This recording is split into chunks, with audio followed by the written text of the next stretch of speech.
Dans certaines loges, c'était un peu plus ridicule et un peu moins glorieux. Il y avait des loges hétérodoxes, en vérité, qui s'appelaient des mops. Et là, il s'agissait simplement, ayant les yeux bandés, de baiser le cul d'un petit chien. Seulement, le petit chien était en velours. Mais ça, le monsieur qui le baisait ne savait pas tout de suite que c'était en velours. Donc, il y avait là une émotion, si je peux vous dire. Voilà, je vais vous décrire une des cérémonies les plus classiques. Pour un chevalier d'Occident, on utilisait toute une liturgie tirée de 700 chapitres de l'Apocalypse. Non, de 7 chapitres de l'Apocalypse. Le tapis devait avoir la forme d'un octogone. On y voyait 7 lumières. Et un homme vêtu de blanc, les reins serrés par une ceinture d'or, entouré de rayons, tenant 7 étoiles dans la main droite. Au fond de la loge, en face de la porte d'entrée, était un trône surmonté d'un arc-en-ciel flanqué d'un soleil et d'une lune transparente. Il était précédé de 7 marches qui s'appuyaient sur 4 animaux à face humaine. Sur les 2 côtés, le long de la loge, se trouvaient 22 autres trônes, où étaient assis des vieillards à longue barbe, avec une couronne sur la tête. On les appelait respectables vieillards. Le président de la loge siégeait au milieu, il tenait dans ses mains augustes le livre fermé de 7 sceaux, et on le nommait respectable vénérable vieillard. Pour la réception d'un chevalier d'Orient, on ligotait le bras gauche du candidat, et on le trempait ensuite dans l'eau chaude. On feignait d'y pratiquer une saignée en appuyant fortement sur une veine, avec une fausse lancette de couler du vin. Le liquide glissait sur le bras du patient, dont les yeux étaient bandés, et lui donnait la sensation du sang sortant de sa blessure.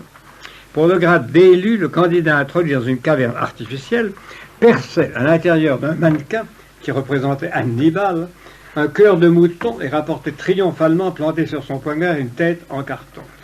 Dans l'initiation pour le grade de petit architecte, on demandait au postulant s'il acceptait d'avaler un breuvage mystique qui contenait une portion du cœur de Hiram, et les yeux bandés, on lui mettait dans la bouche une pâte malodorante.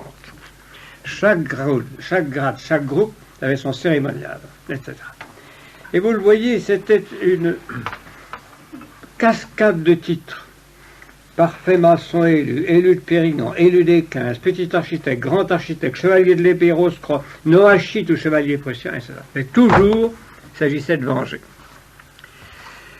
Et comme s'introduisait à cette époque-là dans les loges françaises l'idée qu'elle descendait non seulement de Noé, d'Adam, de Salomon, mais aussi des Templiers français, cette idée de vengeance commençait à s'orienter contre la monarchie. Donc il n'y avait pas seulement l'attaque contre la religion catholique, il y avait aussi une tendance, une orientation à combattre contre la maçonnerie.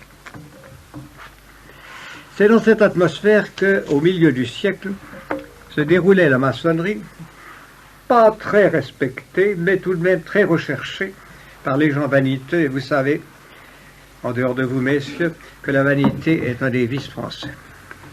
Donc, la maçonnerie avait une grande clientèle, mais pas une clientèle aussi bien qu'elle aurait dû. Elle le savait. Seulement, à cette époque-là, il lui est arrivé des recrues de premier ordre. La négligence du régent, la négligence de Louis XV avait laissé se former un groupe littéraire qu'on appelait le groupe des philosophes. Alors qu'au XVIIe siècle, tout le monde voulait être un homme du monde, un homme bien.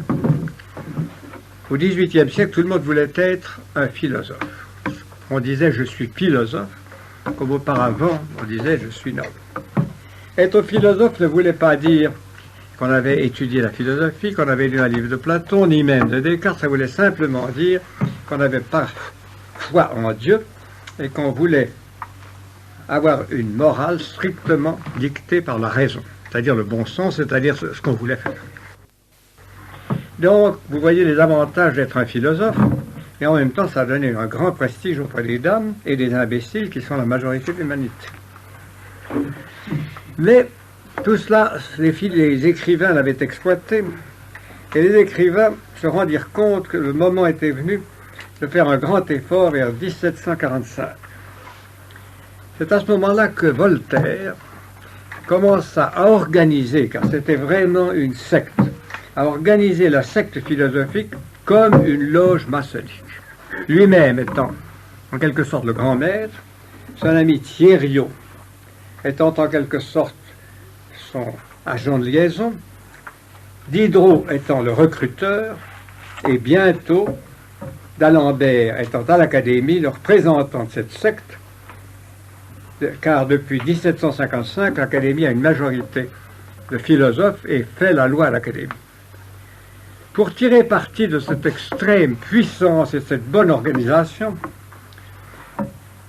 Voltaire et Diderot décident de faire un geste maçonnique. Les Anglais, la maçonnerie anglaise, avaient publié une encyclopédie chez l'éditeur Chambers. Pourquoi la maçonnerie anglaise avait-elle fait cela? C'est qu'il leur semblait nécessaire, en dehors de la propagande qu'on faisait auprès des membres, de lancer dans le public une compréhension des mots et une vue de la réalité qui fut conforme à leur tendance, c'est-à-dire esprit pratique, plus parler de religion, plus parler de problèmes mystiques, parler simplement de science, d'industrie, de commerce, de vie quotidienne et du progrès de l'humanité. Donc, tel était l'esprit de l'encyclopédie de Chambers, qui était faite pourtant avec beaucoup de prudence. D'abord, il fut entendu avec un libraire maçon qui s'appelait Le Breton qu'on traduirait l'encyclopédie de Chambers. Mais Diderot avait une vitalité du tonnerre, et bientôt il décida de ne pas traduire Chambers, mais de faire une encyclopédie plus violente, plus audacieuse, plus réussie.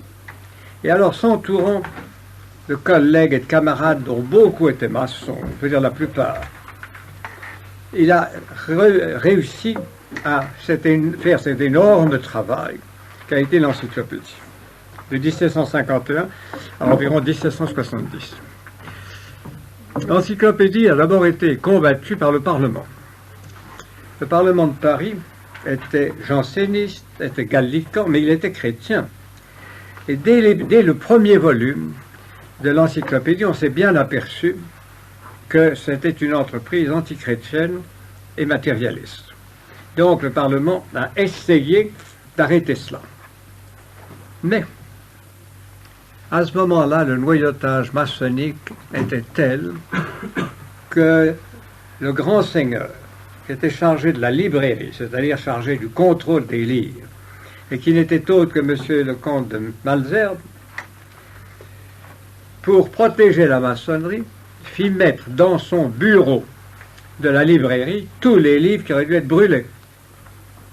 Par conséquent, rien ne fut brûlé, et par conséquent, l'encyclopédie put continuer tranquillement, car les ministres arrachèrent au roi la permission de continuer en disant que ça faisait vivre les artisans et que ça servait au prestige international de la France. En effet, l'encyclopédie est un ouvrage très bien imprimé. Surtout les tables et les gravures sont excellentes. L'encyclopédie fut achetée par toutes les personnes importantes de l'univers, depuis l'impératrice Catherine II jusqu'au roi Frédéric II, sans compter tous les petits princes d'Allemagne et d'Italie et de Pologne. Mais ici, si vous voyez le chiffre de tirage, je crois que c'est 5000 la première, vous seriez étonné du petit tirage. Quoi qu'il en soit, c'était une entreprise formidable et une entreprise très adroite. En quoi consistait l'adresse? L'adresse consistait en une série de trucs. L'un des trucs était, pour éviter d'avoir de trop gros ennuis, quand on traitait d'un sujet religieux, on traitait brièvement et d'une façon à peu près orthodoxe. Mais il y avait un renvoi qui renvoyait à un autre mot où la même question était traitée non plus du tout d'une façon religieuse, mais avec scepticisme et souvent même d'une façon grossière et insultante. Voyez donc que par un jeu de renvoi, on arrivait à dire le contraire à un endroit de ce qu'on avait dit à un autre endroit, et à montrer au lecteur intelligent et subtil ce que l'on pensait vraiment. De plus, toute l'orientation de l'encyclopédie était une orientation humanitaire et matérialiste. Ce que Diderot voulait faire, et ce qu'il a fait, c'était d'exalter l'éclat de la civilisation du XVIIIe siècle, la civilisation matérielle, la civilisation industrielle, la civilisation que l'homme semblait avoir fait par lui-même et pour lui-même, en dehors de tout but spirituel, et simplement pour dominer la terre et se procurer du plaisir, des avantages. Ainsi, Diderot, très adroitement, pensait attirer à lui toute cette classe si nombreuse et si importante en France des artisans, les imprimeurs, les horlogers, les libraires, toute cette énorme petite bourgeoisie française intelligente et encore attachée à l'Église, mais qu'il flattait par la description qu'il faisait de leurs travaux et en même temps auquel il insinuait toute une série d'idées matérialistes. Ce travail eut donc un très grand retentissement et dans la haute société devint une sorte de Bible. Mais je dis dans la haute société car cela coûtait très cher et peu de bourgeois, quelques-uns en avaient, peu de bourgeois en avaient, quelques-uns en avaient, puisque dans ses mémoires de jeunesse, Stendhal nous raconte que son grand-père, le docteur Gagnon, à Grenoble, avait une encyclopédie, et donc un médecin de fortune moyenne pouvait en avoir. Et c'est en effet dans ces milieux, de médecins, de légistes surtout, que l'encyclopédie a le plus pénétré sans aller beaucoup plus bas. C'était pour les philosophes un énorme succès d'avoir réussi cela, malgré l'Église, malgré le Parlement, malgré le roi. Seulement, ils se rendirent compte que leur collaboration avec la maçonnerie n'était pas suffisante. Et l'un d'entre eux, qui s'appelait Helvétius, eut une idée encore plus ingénieuse.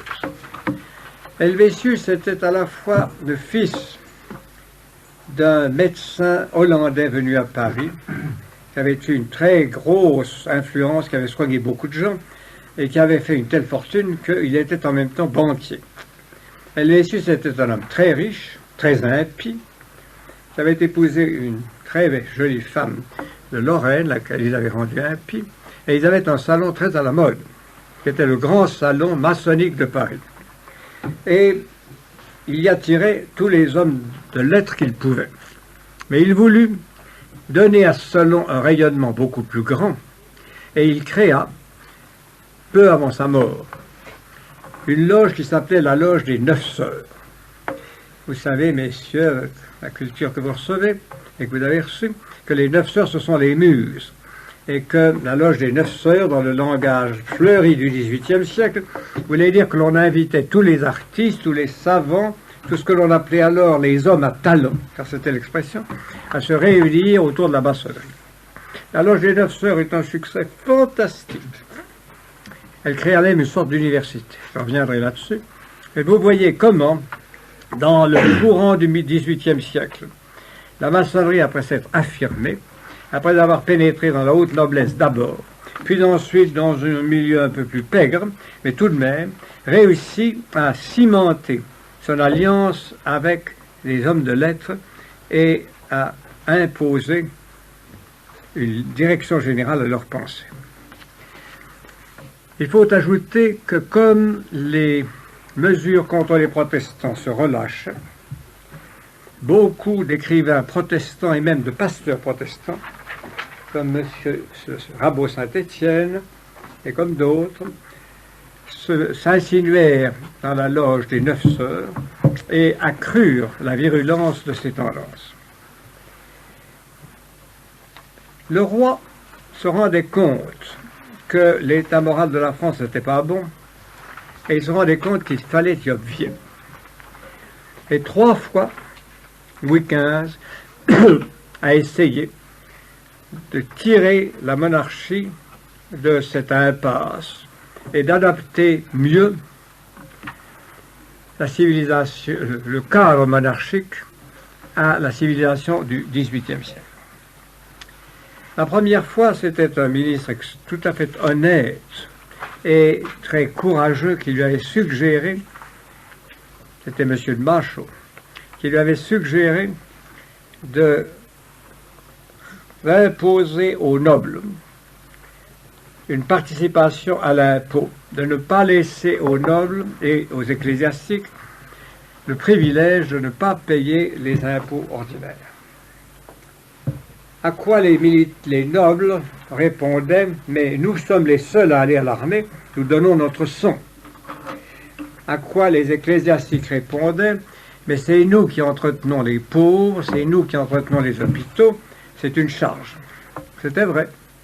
Il était vrai aussi que dans la France de ce milieu du XVIIIe siècle, engagé dans de grandes guerres, engagé dans toutes sortes de difficultés, l'État avait besoin de plus de ressources et il était prudent, il était sage d'accepter au moins une participation régulière à l'impôt.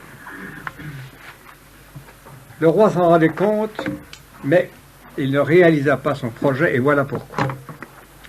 À cette époque-là, il était féru de Madame de Pompadour.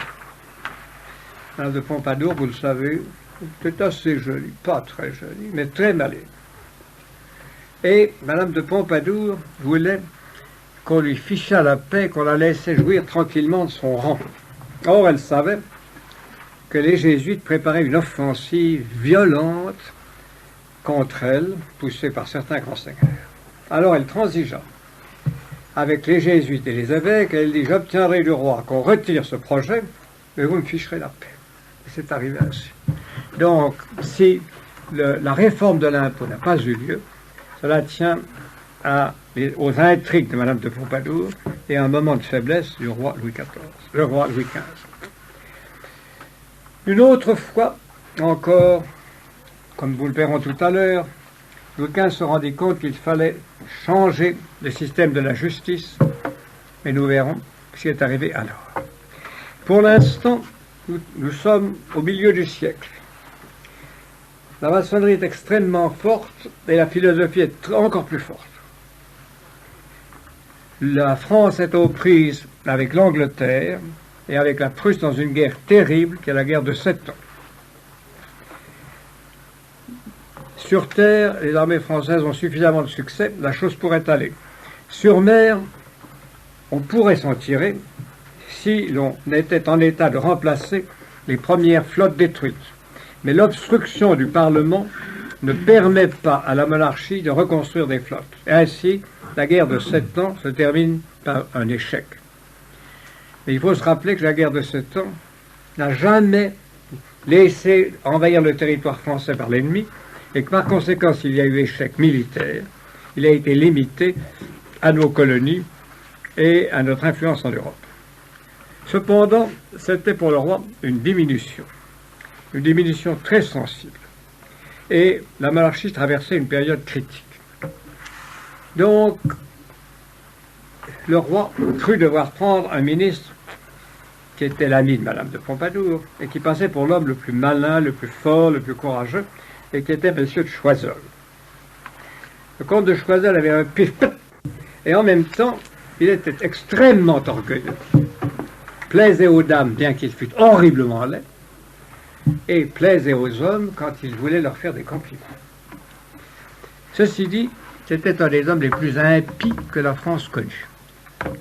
Dans son château de Chanteloup, il avait une chapelle où officiaient de mauvais prêtres, et quelquefois de bons prêtres, car l'abbé de Barthélemy n'était pas un mauvais prêtre. Et alors il y avait pour chaque siège un beau missel relié en marocain, et si vous ouvriez le missel, vous trouveriez un livre obscène dans chaque cas. Ainsi, vous aviez l'air de suivre la messe, et vous lisiez une histoire malpropre. Tout était ainsi à Chanteloup, où M. Choiseul marquait son orientation. Mais cette orientation, on la trouva encore dans 2 autres cas qui ont été très graves pour l'Église de France. Primo, l'histoire des Jésuites. L'histoire des Jésuites, je vous la conte parce qu'elle est vraiment typique et des Jésuites et de la maçonnerie. Les Jésuites étaient extrêmement puissants, ils étaient très importants. Ils tenaient presque tous les collèges de France et ils les géraient très bien. Ils avaient des prêtres très intelligents et ils faisaient des élèves remarquables, dont le plus remarquable, pas au point de vue de la foi, était M. de Voltaire. Mais enfin, c'était tout de même quelqu'un de remarquable. Les Jésuites avaient donc une place énorme et dans la haute société, une influence qui n'était pas toujours mauvaise. Seulement les Jésuites aimaient l'argent et ils en abusaient. L'un d'entre eux, qui était leur chargé d'affaires financiers à la Martinique, spéculait avec un juif interlope. Dans les Antilles, le roi avait interdit d'exploiter certains îlots qu'il voulait réserver pour l'avenir. Le jésuite Lavalette exploitait 2 de ces îlots avec son juif. Louis XV le sut et écrivit lui-même au père Lavalette « Il ne faut pas faire ça, vous aurez des ennuis ». 2 fois de suite, Louis XV le fait prévenir. Le père Lavalette, comme il gagnait de l'argent avec ses spéculations sur des îlots qu'il n'aurait pas dû exploiter, continuait. Et faisait un trafic de sucre formidable qui rapportait beaucoup, d'autant plus que la guerre commençait contre les Anglais. Seulement cette année-là, les Anglais réussirent à bloquer les côtes de France et tous les navires du père Lavalette furent chippés et le père Lavalette fit faillite. Voilà. Sur ce, les commerçants avec lesquels il travaillait se retournèrent contre lui et exigèrent d'être remboursés. Il n'avait pas de sous, c'est fini, vous avez fait faillite. Alors les commerçants se tournèrent vers les jésuites de France, qui dirent « mais nous n'avons rien ». Les commerçants se tournèrent vers les jésuites de Rome, qui disent « ça ne nous regardait pas ». Et donc tout ça, vous le voyez. Puis ensuite, les jésuites, qui pourtant sont souvent malins, ont été idiots. Louis XV comptait juger lui-même ce procès dans son conseil privé. Il en avait le droit. Le roi pouvait toujours l'appeler. Les jésuites exigèrent d'être jugés par le Parlement. C'est là que les attendaient les jansénistes, c'est là que les attendaient les gallicans. Et les jésuites furent condamnés à payer et condamnés à être expulsés de France, et l'ordre fut dissous. Ce fut donc dans ces années 1760-62 le plus gros scandale religieux de l'Europe, et en vain le dauphin, qui était un homme pieux et bon, allait-il faire une scène à M. de Choiseul. Choiseul lui répondit d'une façon insultante, car Choiseul n'aimait pas la dynastie. Donc, l'affaire des Jésuites fut un échec personnel pour la dynastie, fut également, au point de vue religieux, quelque chose de très fâcheux, parce que les gens du XVIIIe siècle n'avaient pas encore mesuré que les Jésuites, s'ils sont des gens d'une grande valeur, ne sont pas toujours le modèle de la vie religieuse. Donc, ceci était grave. Mais une autre chose plus grave fut la création par Choiseul de la commission des réguliers. La commission des réguliers était la chose qui a fait le plus de bonheur à la maçonnerie et qui a été préparée par elle. Il y avait à ce moment-là, à Toulouse, un évêque très peu vertueux. Il s'appelait M. Loménie de Brienne. Il était assez intelligent et il appartenait à ce groupe d'évêques qu'on appelait, d'une façon élégante et avec beaucoup d'éloges, on disait c'est un évêque administratif. Évêque administratif, si vous voulez, c'était ce que représente maintenant un évêque qui est un peu progressiste et qui était dans le goût du jour. L'évêque administratif s'occupait avant tout de l'administration de son diocèse, s'occupait avant tout de l'administration de sa province. Le ministre de Brienne s'occupait de l'administration du Languedoc, qui était à ce moment-là la province la plus riche de France. Car il y avait une agriculture très belle, et il y avait aussi, à cette époque-là, les exportations d'étoffes vers le Levant, qui étaient très prospères. Donc, le ministre de Brienne était très loué, etc.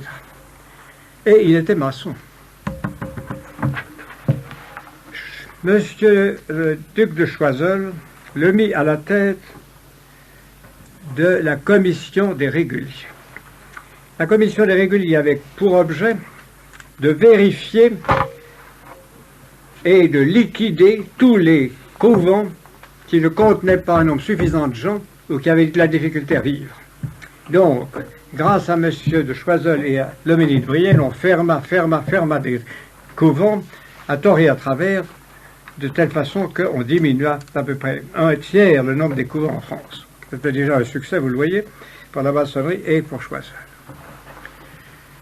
En même temps, la maçonnerie faisait une propagande intense dans les couvents d'hiver. Elle réussissait en particulier chez les bénédictins, il faut l'avouer, et aussi dans le bénédictin de Saint-Maur. Par exemple, à Fécamp, tout le couvent était maçon. Le prieur était le supérieur, était le vénérable de la loge, etc., etc. Et tous les pères, depuis le père portier jusqu'aux autres, étaient maçons, et il y avait plusieurs, ainsi des couvents, qui avaient tourné de cette façon-là. Mais alors, c'est livré pour la monarchie, à cette époque-là, une bataille qui a été la préparation directe de la Grande Révolution. Le roi était donc en perte de vitesse. Le clergé était en perte de vitesse, très débauché, très divisé. Certains évêques, comme l'évêque d'Orléans, étaient vraiment déshonorés. Loménie de Brienne aussi. Loménie de Brienne avait de malpropres maladies dont on savait trop bien l'origine. Donc, c'était à ce moment-là, que le roi voulut réagir et renvoya Choiseul, et il prit un ministère plus efficace, avec M. de Maupoux, qui était un magistrat intelligent. Et alors, on renvoya les parlements qui ne voulaient pas obéir. Et on décida qu'on instaurait en France la justice gratuite, et avec des nouveaux fonctionnaires qui obéiraient au roi. Sur le papier, l'idée était excellente. Sur le papier, ça pouvait être le salut de la monarchie. En effet, les parlements qui avaient été créés, non pas pour faire des lois, mais simplement pour les rédiger, n'avaient cessé de prétendre avoir le droit de les dicter, ou du moins de les transformer. Et ainsi, il avait fallu réagir sans cesse, comme l'avait fait Philippe le Bel, comme l'avait fait Charles V, comme l'avait fait Louis XI et Louis XIV, pour les remettre à leur place. Seulement, ils avaient été lâches, débridés par le régent, et ça continuait.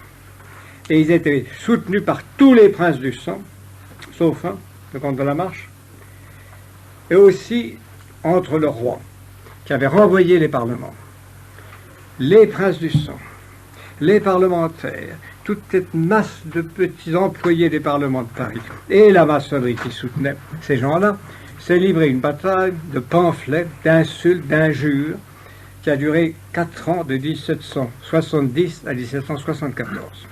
Elle a été d'une violence et d'une grossièreté qui vraiment est le prémisse de ce que sera la période révolutionnaire. Le roi Louis XV aurait sans doute gagné si un mauvais choix, avait tout compromis.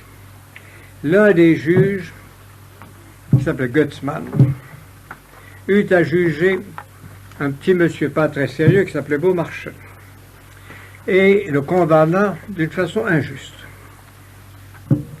Beaumarchais, qui était coriace, fit appel et accusa la femme de Gutzmann d'avoir touché de l'argent pour le présenter à son mari et de ne l'avoir pas présenté au mari. La femme était bête, stupide, elle s'embrouilla. Et Beaumarchais, qui avait beaucoup d'esprit, fit une véritable comédie de cette comparution, en sorte que tout Paris commença par se moquer de Gutzmann. Enfin, ça n'était pas tellement grave, jusqu'au jour où on s'aperçut que cet homme, ce juge, c'est Beaumarchais qui le sut, ce juge avait un faux ménage avec une ouvrière, qu'il avait donné un enfant à cette ouvrière, qui n'avait pas voulu le reconnaître, qui avait accepté d'être le parrain, mais qu'il avait signé au baptême sous un faux nom, ce qui rendait illicite cet acte, car c'était à ce moment-là la seule pièce d'état civil, et ce qui était un faux en écriture tellement grave qu'il était lui déshonoré, et que du même coup, le tribunal où il était, et où il était un membre important, se trouvait déshonoré. Cet incident pour lui, qui n'était qu'un incident petit, fit un tort immense au tribunal, un tort dont le tribunal ne se releva jamais, malgré tous les efforts qu'a fait le roi Louis XV. Si Louis XV avait vécu assez longtemps, la chose aurait pu changer, mais il devait mourir 18 mois plus tard, et c'était trop tôt. On était encore sous l'influence de cela. Et on était sous l'influence de cela à un moment où la famille royale était divisée. Louis XV avait pris comme maîtresse une charmante femme, qui était évidemment une putain, mais qui était aussi une très pieuse femme, et qui s'appelait Madame du Barry. Elle était la plus jolie de toutes. Elle avait de très bonnes idées, elle était très bien. Mais enfin, elle n'avait pas de bonnes mœurs auparavant. Enfin, c'est pas de sa faute, quoi. Enfin, elle avait de bonnes idées. Et elle était détestée par les maçons, par beaucoup de gens, et par Marie-Antoinette, qui avait organisé, bien qu'elle fût la petite gendresse du roi, une cabale contre elle. Alors, Louis XV, furieux contre la femme du dauphin, était mécontent du dauphin, ne le mettait pas au courant des affaires, ne le recevait pas, ne le faisait pas venir aux réunions de ministres, et ainsi, la famille royale, qui aurait dû être unie dans ce moment grave, était désunie au moment où toutes les forces hostiles, philosophie, maçonnerie, haute noblesse, étaient dressées contre elle. Ceci me permettra demain de vous montrer comment Louis XVI a essayé de rompre ce faisceau de forces hostiles et comment, en fin de compte, il a été battu et il est mort.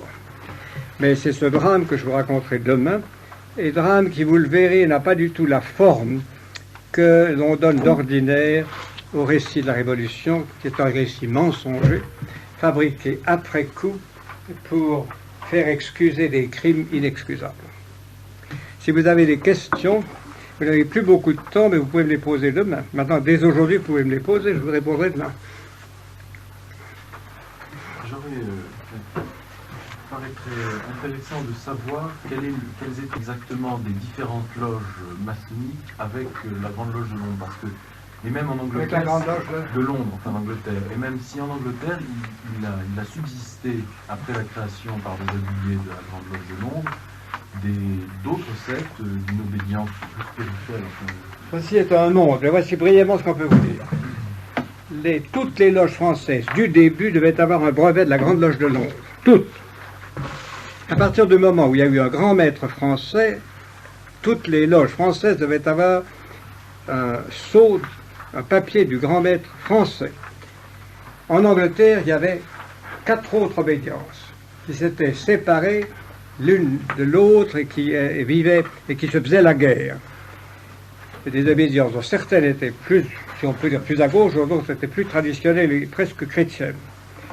Il y avait donc en Angleterre une guerre, et en Angleterre, la guerre a fini par être gagnée par les maçons modérés, donc ceux qui étaient déistes.